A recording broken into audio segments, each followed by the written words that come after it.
Sala TUSP, o podcast do teatro da Universidade de São Paulo. Uma sala virtual onde a gente conta histórias da história do teatro.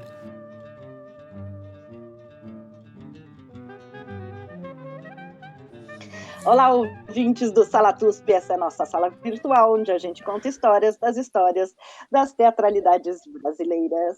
Eu sou Maria Tendlau, adivinha onde eu estou? Eu estou em São Paulo, na minha casa. Chico Pérez! Eu não estou na sua casa, eu estou na minha. A gente não pode sair ainda, né? Estou aqui em Bauru, cidade que deu uma reviravolta agora, mas não política, infelizmente, é só do clima. Está um pouquinho frio, mas enfim. É o fim do mundo. É o fim do mundo. Frio em Bauru é o fim do mundo. Mas como eu vim de São Paulo, eu tenho um arsenal de blusas que eu nunca usei aqui em Bauru, então eu estou podendo experimentar cada dia uma diferente. Então combina com o lugar onde a gente vai se conectar. Nós estamos conectados com um lugar do Brasil muito conhecido, chama Antártida! Yeah! Não! Ups! Não, a gente está conectado com Fortaleza. Eu estou com os meus queridos do grupo Bagaceira de Teatro, Yuri Yamamoto, Rogério Mesquita, dois ilustres integrantes deste maravilhoso coletivo. Olá, Yuri. Olá, Rogério. Olá, Maria. Que bom estar aqui. Boa, Maria. Olá, Yuri. Olá, Rogério, queridos. Hoje a gente está fazendo mais um dos nossos programas que a gente faz sobre grupos históricos de teatro. Aí as pessoas amigas começam a ficar históricas, começam a ter 20 anos de grupo, e aí você pode entrevistá-las. O grupo Bagaceira de Teatro é um grupo importantíssimo da cena nacional. Ele é um grupo do Ceará, de Fortaleza. São 12 espetáculos. Eu vou falar alguns dos nomes que vocês já devem ter ouvido. Eles têm um espetáculo chamado Realejo, tem um que eu amo, que é o Mary Love, tem um chamado Tá Namorando? Tá! Eu adoro isso também. Tem Os Lesados, A Mão na Face, Interior, O Pequeno Casaco e o Fishman. São algumas das obras que o Bagaceira tem circulado pelo país faz 20 anos. E é um grupo de ponta, acho que do teatro do Nordeste, mas também um jeito de fazer teatro que nos interessa muito e que é um jeito brasileiro de fazer teatro. É precário, é na luta. Então eu vou começar perguntando isso. Vocês passaram por um momento bem difícil há pouco tempo, né? Sim, em 2016, quando o Brasil começou a desmoronar de fato, o Bagaceira foi um grupo que sentiu muito isso na pele, porque de repente alguns contratos e coisas que nós tínhamos agendadas caíram, e foi caindo não de uma vez, foi caindo a cada 2 meses. Então, caiu uma coisa, não, mas ainda temos aquele outro compromisso. Caiu, aí 2 meses depois caiu. Então, nós vimos em 2016 a fragilidade dessa estrutura que é o chamado teatro de grupo, né? Então, o grupo se viu falido.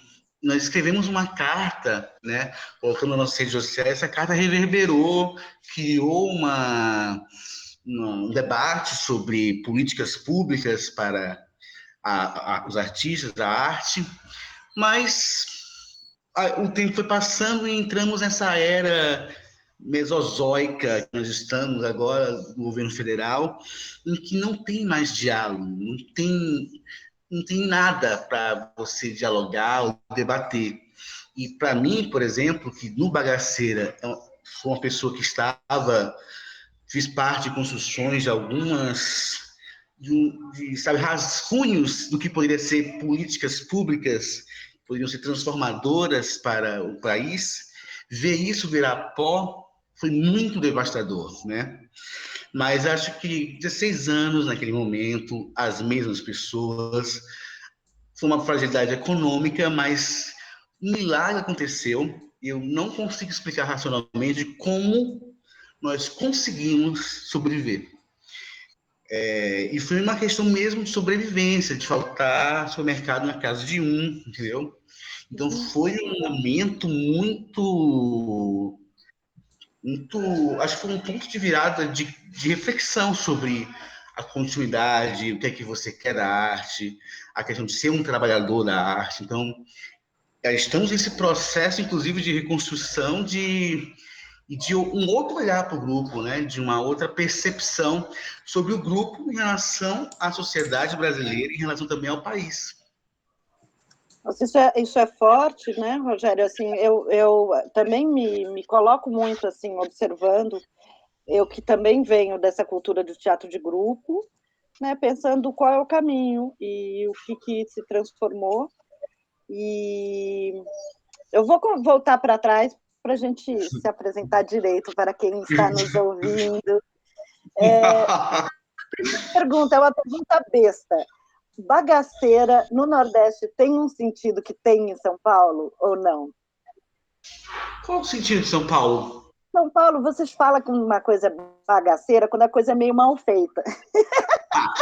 Não é. Ou quando ela é o refúgio de alguma coisa, tipo, o bagaço da cana, o bagaço da Só que, ao mesmo tempo, nós, pessoas do teatro investigativo, da arte contemporânea, gostamos muito de coisas bagaceiras. Então, é um elogio ao mesmo tempo que não seria. Mas aí eu fiquei pensando, tua tonta, você é paulistana, você está ouvindo bagaceira a vida inteira com um significado que não é, porque a bagaceira é bagaceira de cana, né? O grupo Bagaceira, quando a gente se reuniu, a gente não vamos fazer um grupo, vamos viver teatro de grupo, não foi essa a intenção. Nosso primeiro sonho de estarmos juntos era participar de um festival de esquetes daqui. Aí o Yuri Yamamoto escreveu 3 esquetes, né? O Sabonete Cabeludo, Papola e Solange Mulher. Estes nomes já deram um tom do que poderia ser, né? E na ficha de inscrição do festival tinha nome do grupo ou companhia. A gente não tinha nem pensado nisso. Aí a Lívia Guerra, que fez até teatro em São Paulo, né? Foi uma das fundadoras do grupo. Eu liguei para ela, Lívia, a gente precisa de um nome para o grupo. Aí ela, eu não sei. Ai, bota bagaceira. Então, foi esse o nascimento muito orgânico desse nome, que se pudéssemos ter a oportunidade de refletir, talvez não tivesse sido esse. Mas, ao mesmo tempo, foi um nome que me contemplou o Yuri, o Rafael depois trouxe uma poética, e o nome já estava estabelecido e eu acho que dá uma simpatia. Nós percebemos essa diferença do bagaceiro, que aqui significa uma coisa alegre, uma coisa, sabe, uma comédia. No Rio Grande do Sul, por isso se colocou um realejo, que é um espetáculo super fofinho, lá no Rio Grande do Sul, aí no palco giratório tinha um debate logo depois, e a primeira pergunta que as pessoas perguntaram, que espetáculo tão bonito, mas por que esse nome? Entendeu? Então a gente percebeu, né, essa questão do bagaceira, a percepção do nome ser tão diferente nas regiões do Brasil. Yuri, foi você que escreveu os esquetes. Você imaginava Sim. isso? Porque eu sempre imagino o Yuri dentro da casa dele mirabolando mil ideias, assim, fazendo 1000 coisinhas. Como é que foi? Você falou assim, quero fazer teatro, vamos juntar um povo? Ou foi muito casual isso? Maria, foi mais casual, assim, porque na época nós fizemos parte de um coletivo comum, né? E daí desse coletivo comum a gente resolveu, esse coletivo acabou, no caso, e a gente se juntaram algumas pessoas, e daí eu já tinha algumas coisas escritas, assim, né, que eu fazia sem nenhuma pretensão, tal. Eu já vinha também de um outro grupo do Cefet, né, que antigamente era a escola técnica, e lá tinha a Casa de Arte, ainda tinha um grupo lá, e eu fazia parte também, e antes de entrar nisso, eu já me empolgava com essa ideia do teatro, né, já fiz teatro na Casa Espírita também, escrevia algumas coisas também lá, de sketches também, E daí eu disse, olha, eu tenho uns textos aí, umas coisas que eu escrevi, não sei se interessa, não sei nem se isso é teatro, que diabo é isso, então a gente pode ver o que é isso em cena, sei lá, se isso é possível em cena. E eram coisas muito despretensiosas mesmo, porque eu não tenho essa carpintaria da escrita como o Rafael tem. O Rafael é um dramaturgo, ele estuda para isso, né? As minhas ideias sempre foram mais imagéticas, né? Sempre, por ser o desenhista autodidata, então eu acho que eu me comunico melhor com a imagem. Mas aí tinha essas coisas escritas e aí tinha um apelo também visual também, né? Pictórico, e aí a gente meio que montou isso de forma precária, como tu iniciou a fala, sem grana, com pouquíssimo recurso, mas assim, pegando material e ressignificando, e daí a gente foi para esse festival, que era um festival de sketches que tinha aqui, que era uma vitrine, que meio que projetava esses grupos, né, que estavam começando e tal, e a gente, a partir daí, não parou mais, assim, né, meio que nos empolgamos, né, e, e daí acabou virando um grupo mesmo, a gente acabou, né, tendo sede, enfim, as dificuldades, as coisas legais, as coisas não tão legais, e estamos hoje velhos e envelhecendo. Eu ouvi uma fala sua tão bonita, Yuri, de uma entrevista que você deu vocês deram, na verdade. Vocês, eu vou falar os nomes de vocês, tá? Hoje o Bagaceira é Rogério Mesquita, Yuri Yamamoto, Rafael Martins, Ricardo Tabosa e Tatiana Morim. Nós temos pessoas muito importantes, eu acho que para vocês e para os trabalhos de vocês que passaram, e que não estão no momento, mas é importante ressaltar que este núcleo duro está aí firme e forte com vocês. O que eu dizia da entrevista é que eles deram uma entrevista para o Diário do Nordeste, e o Yuri falou uma frase que eu achei muito bonita, que era: nossos trabalhos sempre foram movidos por nossas inquietações, mas nesse momento, cada um de nós está tão inquieto que apenas olhamos um para o outro e percebemos. Decidimos não montar um trabalho para comemorar os 20 anos do grupo. Ao invés disso, decidimos nos reencontrar na sala de ensaio, tentar nos entendermos, buscarmos o prazer de pelo menos estarmos juntos, que é o sentido da coisa. Eu sei que vocês, na verdade, já estão com um processo aí iniciado, né? Isso foi antes, provavelmente, mas eu achei essa frase de envelhecer junto muito, muito bonita. Como é que é isso? Como que vocês se veem hoje, depois de 20 anos? Pois é, Maria, é complicado, assim, é interessante, porque a gente, quando começou, os meninos sempre foram mais jovens do que eu, né? Eu sou o mais velho do grupo.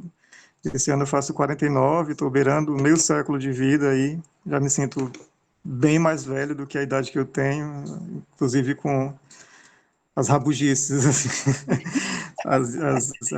a falta de paciência, enfim. Mas é interessante a gente ver esse processo de amadurecimento, porque automaticamente também as ideias também, a forma como a gente enxerga a vida, como, né, a percepção de vida, de arte, de relação, de grupo. Nesse período, a Tatiana foi mãe, pessoas entraram, pessoas saíram, né, Demi, que Sâmia não estão mais com a gente também, enfim. Tem todo um ciclo, um processo que a gente, quando a gente vai lembrando, vai vendo quanto tempo passou, que 20 anos também não é tanto tempo assim, né? Mas parece que foi uma vida toda. E a gente olhando para o outro e começa a perceber os traços da idade no rosto, no cabelo, na ideia, enfim, na forma, nas decisões de vida, né? A forma como eu estou vivendo, como cada um está vivendo também, filhos ou não filhos, ou separados, casados, enfim.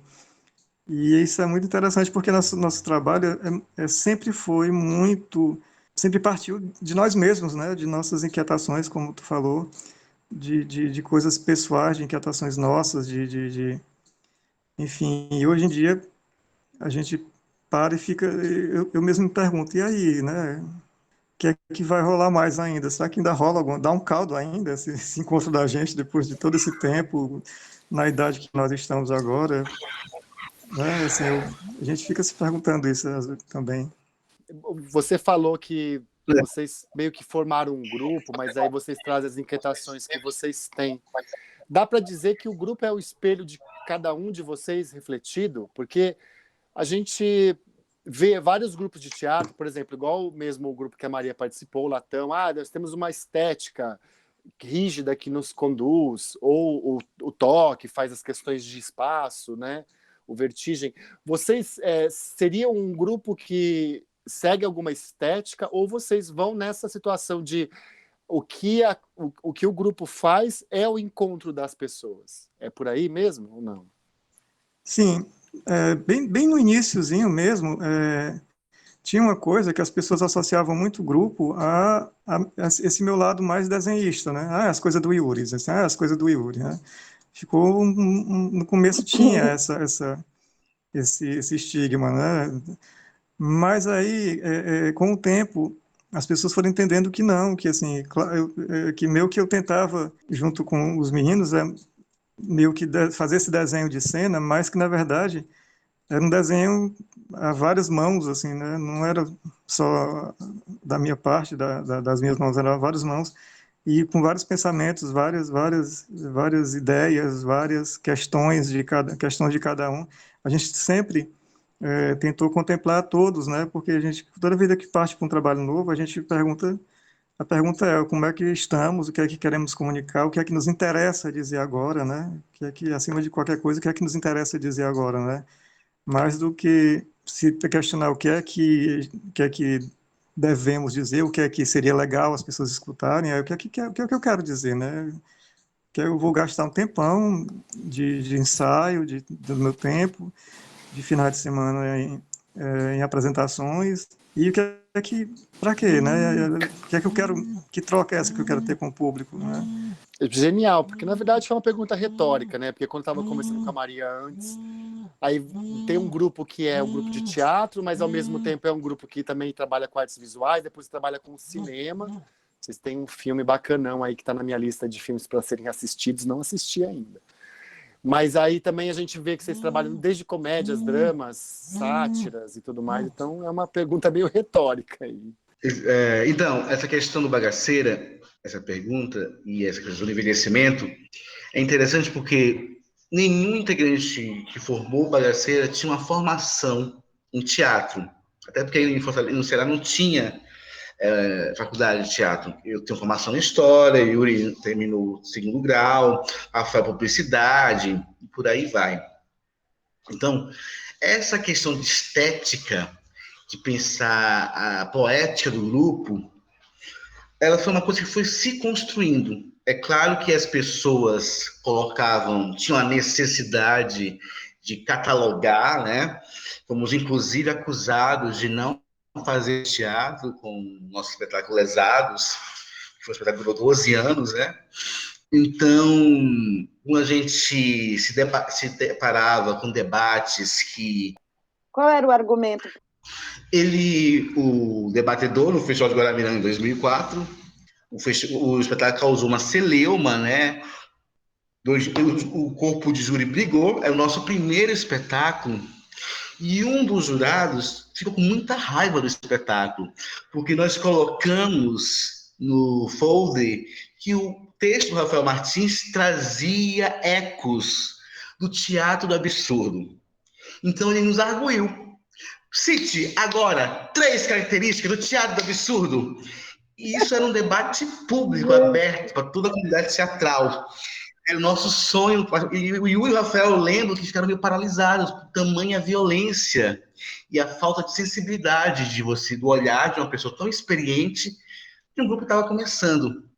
Aí ele falou que não era teatro, eu não lembro quais foram os argumentos, mas eu consegui dar uma resposta que hoje eu me orgulho bastante, que eu falei, eu não sei se é teatro nos seus livros, mas quando o público chega, acontece o fenômeno, então você deveria estudar isso. É um ataque. Naquele momento, foi muito importante lembrar disso, porque se não fosse a direção do Yuri, o grupo teria acabado, né? Mas não tínhamos nenhuma dúvida do que nós queríamos fazer, na credibilidade da direção do Yuri, do Rafael. Então, para a gente, passamos por esses capítulos, entendeu? Que nós tínhamos que provar onde se encaixavam os nossos trabalhos. E isso deu uma dor de cabeça no grupo durante algum tempo, mas depois, gente, não vai nos preocupar com isso. É o que a gente quer falar, entendeu? Não tem que procurar referências bibliográficas para justificar o nosso espetáculo. Então, vamos parar de se preocupar com isso, né? E eu acho que isso foi até muito importante para o grupo, né? E é engraçado que vocês têm isso no descritivo do grupo como um grupo autoral. É o teatro experimental autoral. E eu acho isso muito interessante. E é curioso também, porque eu enxergo vocês pessoas muito diferentes entre si, mas que funcionam muito bem juntas, e que cada uma é um universo, né? E que, ao mesmo tempo, esse universo é muito nordestino, mas, ao mesmo tempo, você pensa, gente, como que esse pessoal lá em Fortaleza se encontrou? Né? Aquela brincadeira de falar, gente, mas o que aconteceu? Porque vocês são muito únicos, eu acho. O Bagaceira, eu acho que foi a junção de três núcleos que existiam em Fortaleza. Eu vi no dia 15 de outubro de 1998 e vi um esquete chamado Coceira, com direção do Paulo S., texto do Yuri. E quando eu vi aquele esquete, eu falei, é esse o teatro que eu quero fazer na minha vida. Foi um esquete que me atravessou. Então, eu fui fazer um curso Princípios Básicos com o diretor do esquete, o Paulo S., que era o diretor do grupo do Yuri, o Dionísios.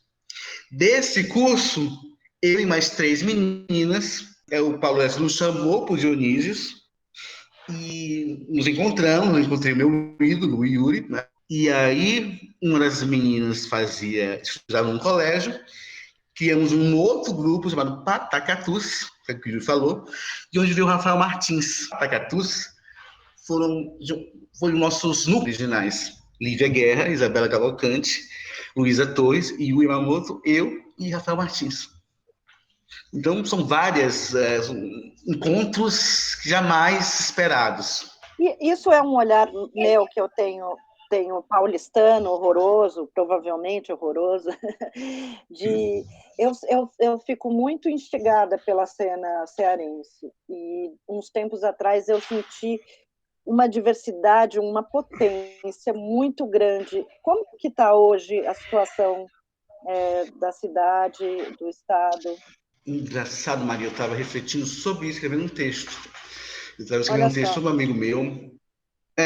E como o Bagaceira surgiu, nós pegamos uma onda boa, que foram investimentos pesados em formação.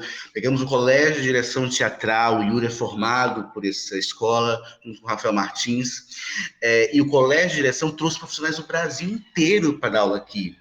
Então, foi uma ação que transformou a maneira que se produz teatro aqui. Não negando o que existia antes. Mas, para mim, por exemplo, que estava surgindo, foi uma grande referência. E aí tinha um festival de esquetes, que era a vitrine de experimental dos alunos do colégio, dos grupos que estavam surgindo. Então, realmente, essa cultura de vários grupos, de vários experimentos do colégio, os grupos que já estavam estabelecidos, era muito diverso. Eu estou falando no universo do início dos anos 2000, né? Mas eu acho que hoje nós temos 2 cursos de formação superior de teatro, temos o Porto Dragão das Artes, temos muitas ações, mas eu acho que continua diversa.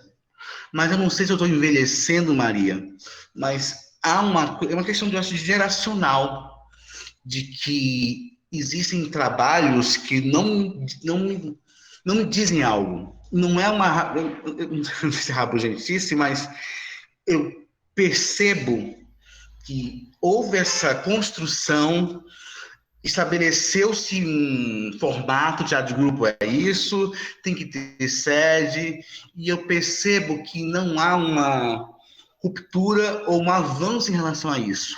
Pega-se esse modelo, e pronto, quero o meu edital e vai. É uma visão até meio, não sei se eu estou sendo irresponsável, mas eu percebo a cena continua diversa, isso eu não nego. Mas ela não se comunica com a cidade como se comunicava antes. Eu acho que o público de teatro aqui em Fortaleza, os artistas, nós perdemos uma relação muito importante com a cidade. Eu digo isso porque nós perdemos espaços, teatros foram fechados. Tinha grupos de teatro aqui, aqueles grupões, balaio, que tinham um público cativo de um bairro nobre de Fortaleza. Esse grupo não existe mais. E aquelas pessoas não foram para o teatro dos grupos alternativos, foram para o teatro de shopping para assistir os nomes nacionais, fazer stand-up comedian. Eu percebo nesse momento uma crise de como a gente pode voltar para a cidade. O próprio Bagaceira, nós tivemos essa questão interna quando a gente começou a circular mais fora do Ceará do que no Ceará. E para a gente isso é uma questão muito, muito forte, porque estamos virando aqueles famosos desconhecidos. Ah, o Bagaceira, mas eu nunca vi um espetáculo Bagaceira. Fazíamos 2 anos que não entrava em cartaz de Fortaleza. Então, o nosso projeto, inclusive, que foi patrocinado pela Petrobras, naqueles anos que tinham investimentos, né, para o teatro, aquele edital de manutenção de grupos, o nosso projeto, que deu origem ao espetáculo interior, era todo realizado no Ceará. E acho que passou porque foi um projeto que foi muito de verdade. Era uma necessidade do grupo, a gente sair de Fortaleza, mergulhar no interior do Ceará que nós não conhecíamos, né? A gente chegou mais para o interior de São Paulo, do Rio Grande do Sul, do que no Ceará. Então, eu percebo essa desconexão e essa falta de preocupação de estabelecer circuitos internos. E acho que vai se perdendo a relação da população da cidade com o teatro. Olha só, muito Respondi? interessante. Nossa, muito, muito. E você sabe que São Paulo também, né, vive uma crise. Essa questão da sede, por exemplo, é uma, né? Porque houve um momento ápice das sedes e a gente teve um fechamento em massa aí de sedes. Eu fui curador do Dragão do Mar, né? Eu fui curador do Teatro Dragão do Mar. Do Então, Dragão, eu tive que pensar uma programação para a cidade. Então, foi quando nessa experiência de curadoria é que eu me dei conta, gente, estão pautando o teatro, mas não estão pautando o teatro para a cidade. Uhum. A programação do Teatro do Dragão do Mar não estava saindo do Dragão, né? As temporadas eram horríveis. Sábado era infantil, domingo era outro infantil e sábado era um espetáculo adulto. Isso é péssimo para os grupos que não tinham oportunidade de até ter temporadas para amadurecer o espetáculo, fomentar outros públicos. Para os técnicos, para a divulgação era péssimo. Eu acho que também falta essa questão dos gestores de pensar que os números, ter 20 espetáculos no mês, não significa que aquele espaço está sendo visto. Sequer as pessoas da cidade reconhecem aquele espaço, né? Então, eu acho que também é uma crise que a gente tem que perceber que o artista ele tem que voltar para o povo. Parece uma coisa de povo, mas é verdade. Eu acho que essa crise de fake news que nós estamos vivendo, essa agressão que a classe artística sofreu, é muito porque não é claro disso, mas eu acho que a gente perdeu um elo de ligação com as nossas comunidades, com a periferia. Claro, tem grupos da periferia, mas eu acho que ao desconhecer o artista da cidade como um trabalhador da cultura, eu acho que fica fácil acreditar que nós somos mamadores de leis federais, entendeu? Sim. Porque desconhece o que nós somos, né? Então, essa fragilidade da nossa presença nas nossas cidades, eu acho que tem que ser uma coisa muito refletida. É quase uma fragilidade da reputação, né? Porque quando você fala que você é artista, as pessoas te olham como uma pessoa que sempre está querendo ganhar o dinheiro fácil, né? E você perdeu a função que é criticar o que a sociedade faz de uma forma mais profunda. Eu quero fazer a pergunta que eu falei que eu ia fazer sobre o anedotário. Essa não é fake news, mas eu quero que você responda a pergunta que todos querem saber do anedotário do Teatro Nacional, que é verdade que vocês foram fazer terapia de grupo num certo momento? Gente, essa história é muito boa, eu quero que vocês contem, por favor. Eu sei que todo mundo deve encher vocês perguntando isso, mas eu não resisto. Essa história aconteceu há 10 anos atrás, quando o grupo fez 10 anos. Era perfeito. Nós éramos 10 integrantes. Iríamos fazer o 10º espetáculo.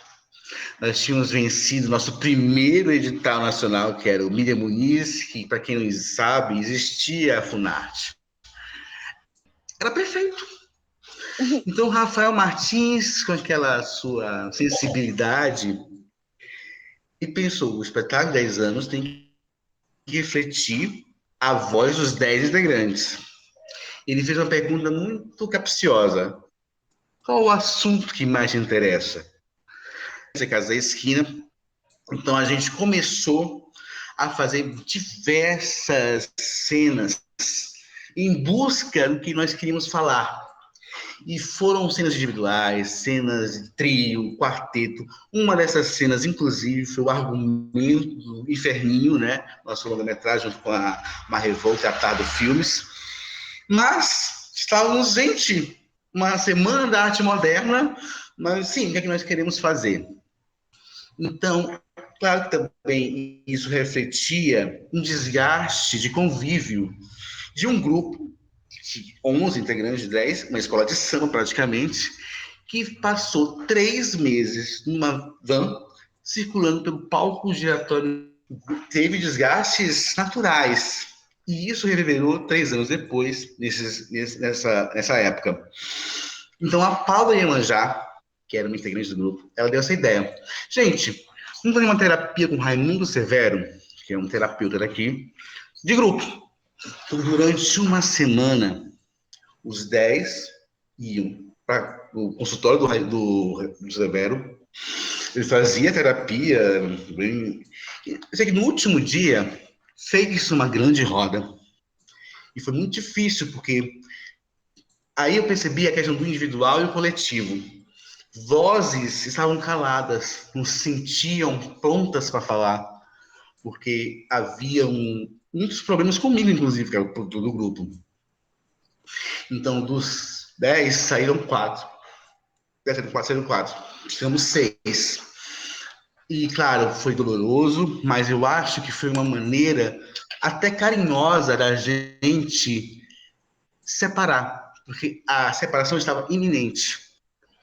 E aí, dos 10 saíram 4, ficamos 6, e fizemos um espetáculo incerto, que refletia essas incertezas de fazer arte coletivamente, da voz do diretor, da voz do dramaturgo, os atores, né, por onde estavam.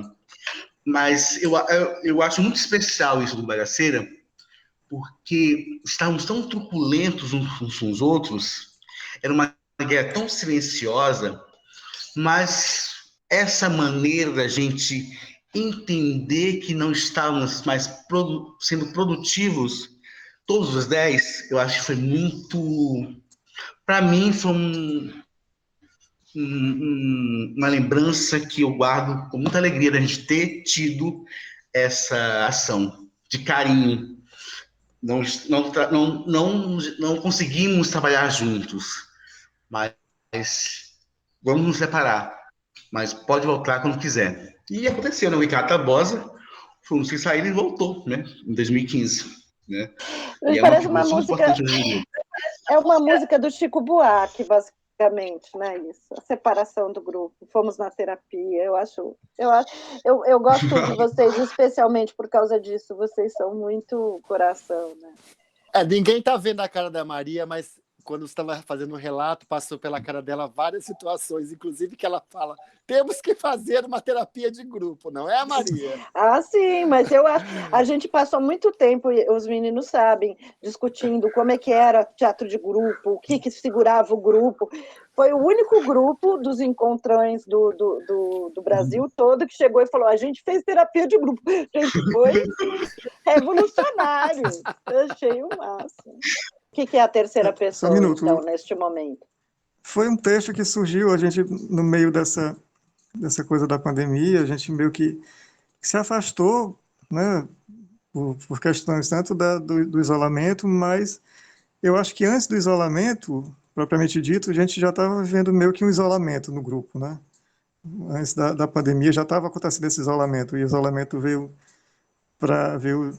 meio que para ratificar, né, esse isolamento que a gente já estava meio que no grupo. E esse texto que tu leu no diário, assim,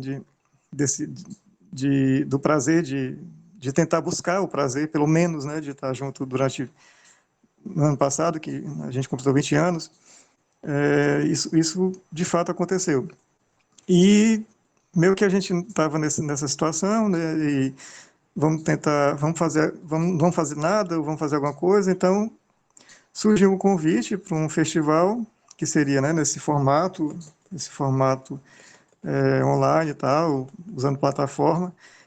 E o Rafael, a gente a partir de conversas, né, tal, o que é que nós queremos comunicar dessa vez, tá, e aí o Rafael trouxe um texto a partir de várias conversas que a gente teve por essas plataformas, né, Zoom, Meet, a gente se encontrava e cada qual falava de como é que estava vivendo, como é que estava, qual a sua visão do momento, né, desse momento que a gente está passando, tal, de falta de grana, de tudo, e de perspectiva, enfim, né, coisa que eu nem preciso repetir, que nem preciso dizer. E daí o Rafael fez um texto para cada um, e a gente meio que ainda está num processo. Eu particularmente, eu estou numa transição, assim, de repensar também se eu ainda quero continuar fazendo, trabalhando, né, sendo um profissional do teatro. Eu estou nesse momento agora, eu estou me voltando mais para o desenho, para essa coisa mais solitária que eu estou cada vez mais. Também eu já estava também no isolamento social há muito tempo, também já venho também nesse isolamento. E eu estou nesse movimento assim de cada vez mais me aquietar. E mais esse processo está rolando.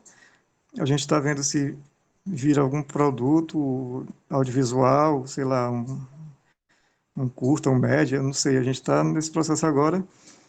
E os meninos estão. A gente está experimentando coisas, né?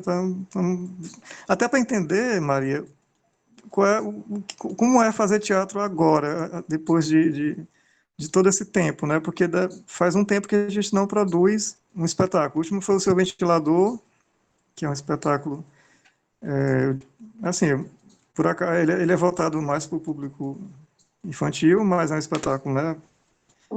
Quando eu faço espetáculo, eu não penso muito, é para criança, é para adulto, é um espetáculo, mas cabe nos festivais infantis.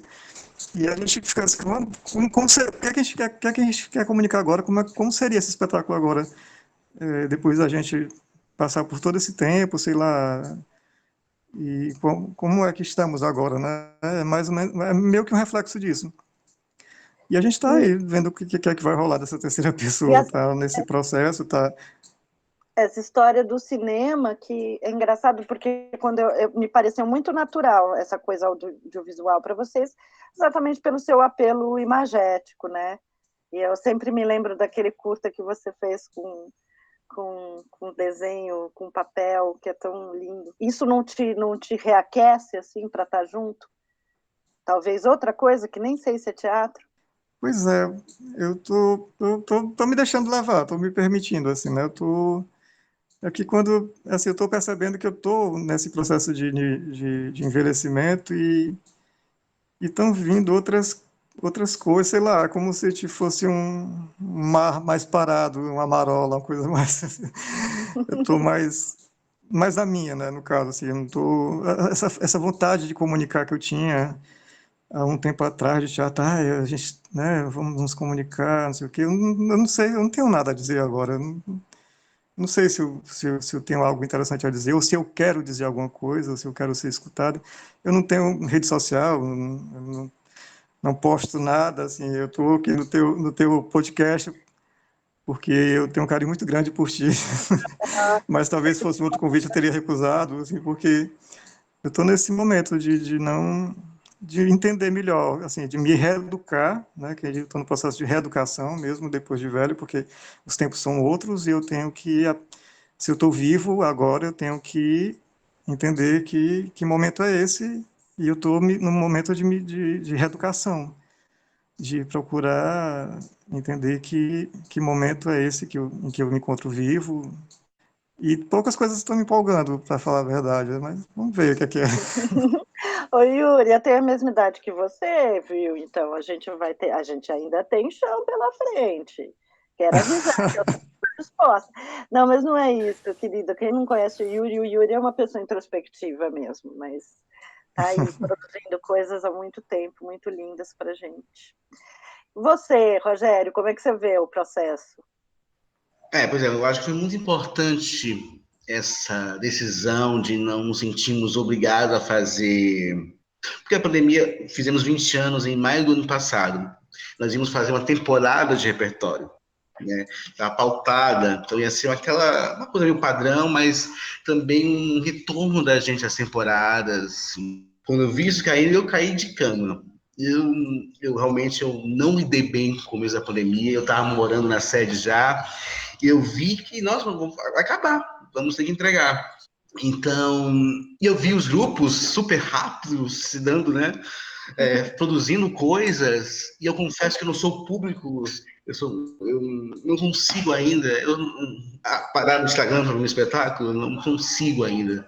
Então, isso me deixou muito apreensivo, se a arte vai ser assim, ou vou ter que fazer uma vender tapioca aqui na calçada da casa da esquina, porque foi uma urgência, claro, nós nos reinventamos, isso é importante, mas eu acho que também tem um tempo, eu acho que o Bagaceira se deu um tempo de entender como nós vamos nos entender esse contexto. Então, o Yuri não citou, mas ano passado nós fizemos um experimento chamado Na Sua Sala de Ensaio. Eu acho que isso sim aqueceu a vontade de estar juntos, mesmo separados. O que é Na Sua Sala de Ensaio? Nós vendemos esse projeto a R$20, era para uma pessoa entrar numa sala com Mestre Limite. Ela escolhia previamente um texto do Rafael Martins, um sketch, e ela era dirigida pelo Yuri, pelo Rafael Martins, e lia o texto com os atores do grupo, e nós tínhamos essa experiência juntos, essa criação em 60 minutos. Eu achei essa ideia muito necessária para a gente. E foram pessoas ótimas, colegas que passaram pelo grupo, pessoas que queriam estar juntos, pessoas que não conheciam o grupo. Então, e ao mesmo tempo foi uma revisão muito carinhosa da obra do Rafael Martins, também uma pessoa que estava há 20 anos de dramaturgia. Então, Na Sua Sala de Ensaio, é um projeto que eu acho que nos colocou. Aí, logo depois, veio a terceira pessoa, que foi se metamorfoseando. Ia ser live, ia ser pro YouTube, ia ser não sei aonde, ia ser um podcast. Parou no podcast. Aí nós fizemos um projeto que foi aprovado pela Aldir Blanc estadual, que está sendo na Casa da Esquina, o grupo até o ano que vem. Nós convidamos a Marivolto, que foi uma das produtoras do Inferninho, e junto com o Pedro Diógenes e o Yuri, nós estamos desenvolvendo esse projeto, né, junto com a produtora de cinema. Então, para mim, está sendo uma coisa muito instigante mesmo. Agora, eu estou me sentindo confortável em pensar, criar essa tela, que vai ter um olhar audiovisual, que está super aberto, dialogando com o Yuri, uma pessoa que conhece o grupo, fazendo o nosso filme com ele, né, feito o nosso filme.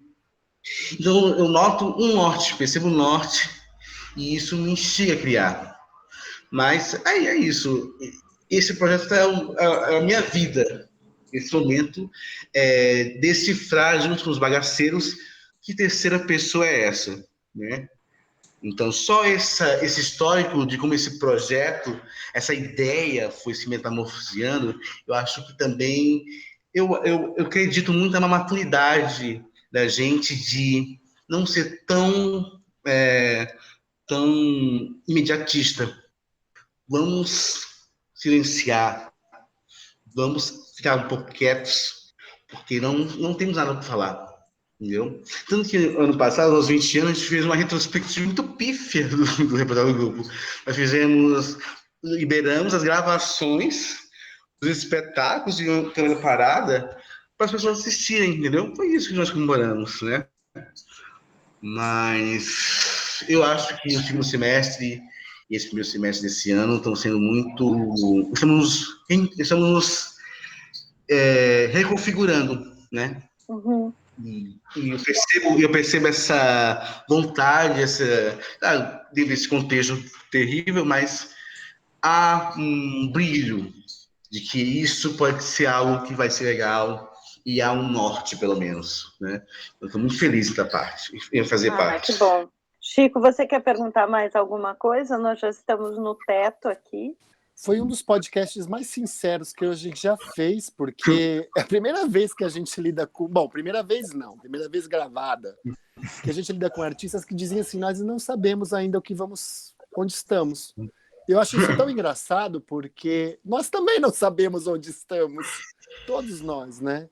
E é difícil falar isso, porque um artista, ele quer sempre ter esse ímpeto da criação, né? Então, ele sempre está o tempo inteiro falando, não, eu tenho 1000 projetos, eu tenho 1000 ideias, eu estou com um monte de coisa, eu tenho que preencher o tempo. E vocês estão dando uma situação completamente oposta, dizendo que o tempo se esvaziou e nós estamos esperando que o vazio traga alguma coisa. Eu acho que isso é uma mensagem muito interessante para nós, neste momento mesmo, né? Que as pessoas estão falando assim, não, quando acabar a pandemia vai ter uma avalanche de criação, porque as pessoas não pararam de criar durante esse tempo da pandemia, e não é verdade. Olha, gente, eu quero avisar que eu não parei de lavar a louça. Não parei. Como é que tinha esse negócio de não parei de criar? A louça continua se reproduzindo na pia. Absolutamente sujo. O dia que descobrirem um jeito de gerar energia elétrica com louça sendo lavada, é a energia mais renovável do mundo. Exato. É esse o parâmetro do artista em alguns momentos, né? Então é muito legal ouvir vocês falarem isso tão abertamente. É importante ouvir isso, né? Tem momentos em que não tem nada. E é isso. Esse acordo de vamos esperar não foi uma coisa que a gente fez, vamos esperar. Foi uma coisa que foi sendo feita e fomos entendendo um ao outro.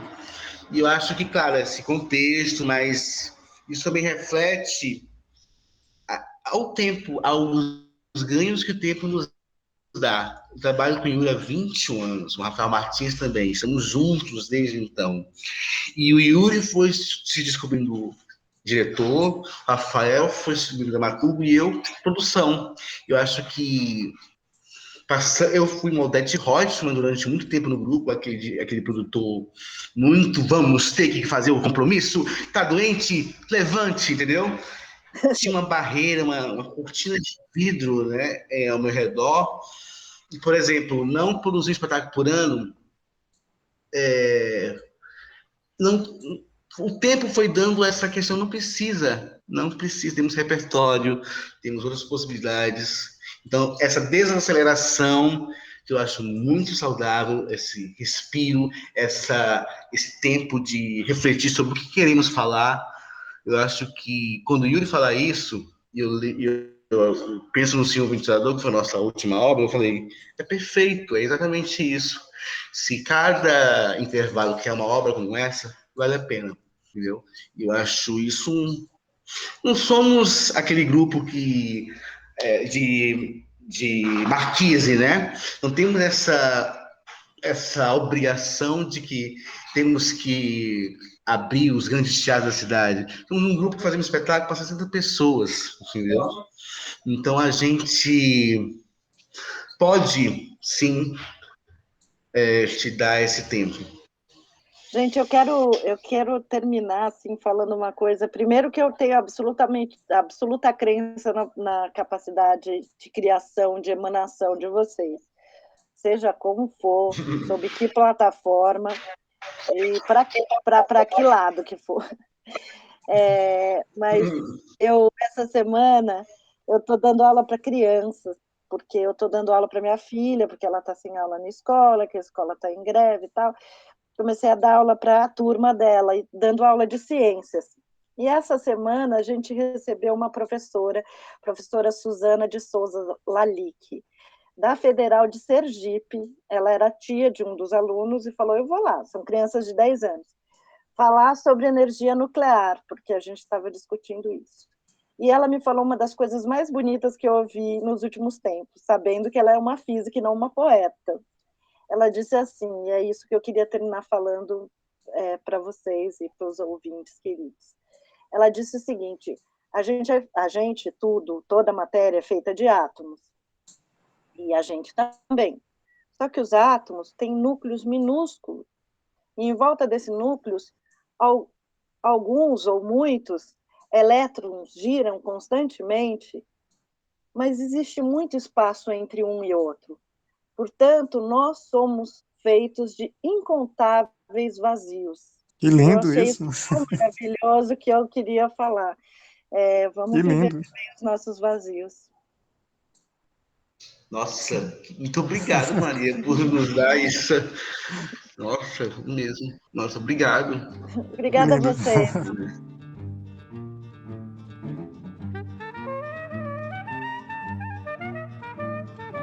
Esse foi o Sala TUSP. Sala TUSP, o podcast do Teatro da Universidade de São Paulo.